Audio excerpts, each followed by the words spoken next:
कभी कभी ऐसा होता है कि किसी कोटेशन पे नज़र जाती है और वो कोटेशन जो है हमारे ज़िंदगी में जो चल रहा होता है उसके लिए एकदम परफेक्ट बैठता है। और वैसे ही जो मछुआरों की कहानी है वो हम जेपीएससी अभ्यर्थी पे बहुत सूटेबल बैठ रहा है। चाहे वो 11 to 13 जेपीएससी मेंस के अभ्यर्थी हो, सीडीपीओ मेंस के अभ्यर्थी हो या फिर 14 जेपीएससी के अभ्यर्थी हो। देखिए अभी क्या है कि खियांगटे साहब को जो है बनना था चेयरपर्सन, लेकिन ड्यू टू हेल्थ कंडीशन वो नहीं बन रहे हैं और सरकार जिनको बनाना चाह रही है उनका रिटायरमेंट जो है वो 31 जनवरी 2025 को है। यानी कि अभी जनवरी तक जो है ये स्टॉर्म जो है ये तूफान जो है वो चलेगा। अब यहाँ पे मेजोरिटी क्या कर रहे हैं, खाली बैठे हुए।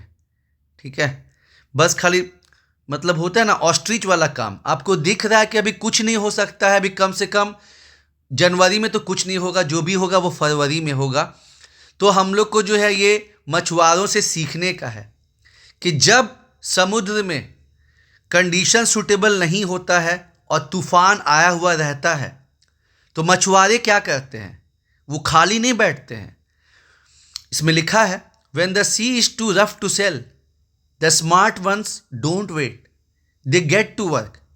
ठीक है, हम समुद्र में नहीं जा सकते मछली पकड़ने तो हम क्या करेंगे, अपनी जो नेट्स हैं, अपने जो हथियार हैं उनको साफ करेंगे। They mend their nets, sharpen their tools and prepare for the moment the storm breaks. ठीक है, वो इंतज़ार करते हैं क्योंकि उनको पता है कि जो तूफ़ान है ये बहुत लंबे समय तक नहीं है। वैसे ही जेपीएससी अभ्यर्थियों के लिए जो ये तूफ़ान है बहुत ज़्यादा दिनों तक नहीं है। ठीक है, गवर्नमेंट ऑलरेडी कह चुकी है कि उत्तरायण मतलब जब सन ट्रॉपिक ऑफ कैप्रिकॉर्न से ट्रॉपिक ऑफ कैंसर की तरफ आएगा, मतलब जब 14 जनवरी हो जाएगा उसके बाद, और वहाँ पे जाके ये मालूम ही चला कि सरकार जो भी 3-4 कैंडिडेट्स के बारे में सोच रही है उनका रिटायरमेंट जो है वो 31 जनवरी को है। तो हम लोग का भी जो तूफ़ान है वो ज़्यादा दिनों के लिए नहीं है यारो, और 20-25 दिन या 1 महीना मैक्स टू मैक्स, उसके बाद ये तूफ़ान थम जाएगा और जेपीएससी अध्यक्ष की नियुक्ति हो जाएगी। लेकिन आपको पता है कि इंटरव्यू में 40 नंबर भी मिलेगा और 75 नंबर भी मिलेगा, और जिसकी जितनी अच्छी तैयारी होगी उतना बढ़िया जो है परफॉर्मेंस होगा। फिर चाहे वो जेपीएससी मेंस का इंटरव्यू मतलब जेपीएससी 11-13 का इंटरव्यू हो, सीडीपीओ का इंटरव्यू हो या फिर 14 जेपीएससी का जो है वो कट ऑफ हो। और एक बात बताना चाहेंगे, 11-13 जेपीएससी में बहुत से deserving candidate at the same time 7-10 JPSC के बहुत से ऑफिसर्स जिनको अपग्रेड लेना था वो कुछ नंबर से प्रीलिम्स क्वालिफाई नहीं कर पाए। क्यों? किसी ने सोचा भी नहीं था कि फॉर्म फिलअप होने के 40 दिन के बाद जेपीएससी पीटी का एग्ज़ाम ले लेगा। इतना फास्ट एग्ज़ाम होगा किसी ने सोचा ही नहीं था। तो हम लोग का कंडीशन इस मछुआरे की तरह ही है, हम लोग को खाली नहीं बैठना है। खाली बैठेंगे तो फिर टेंशन, स्ट्रेस ये सब होते रहेगा। साथ ही साथ हम लोग को दूसरे की बातों का, ठीक है, जो सोसाइटी के लोग हैं या कभी कभी होता है कि घर के लोग भी फ्रस्ट्रेट होकर बोल देते हैं कि अरे तुम्हारा कुछ नहीं होगा, तुमसे नहीं होगा, वो सब कोई भी चीज़ को अपने दिल पे नहीं लगाना है, दिमाग में नहीं लगाना है। और कोई और भरोसा करे चाहे ना करे, हम लोग को खुद पे भरोसा करना ही करना है।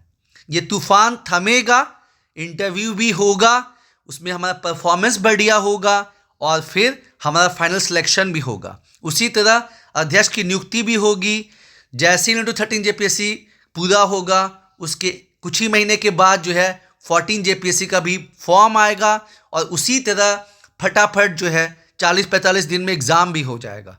अब डिपेंड करता है कि क्या हम लोग इस मछुआरे की कहानी से कुछ सबक लेते हैं या नहीं लेते हैं।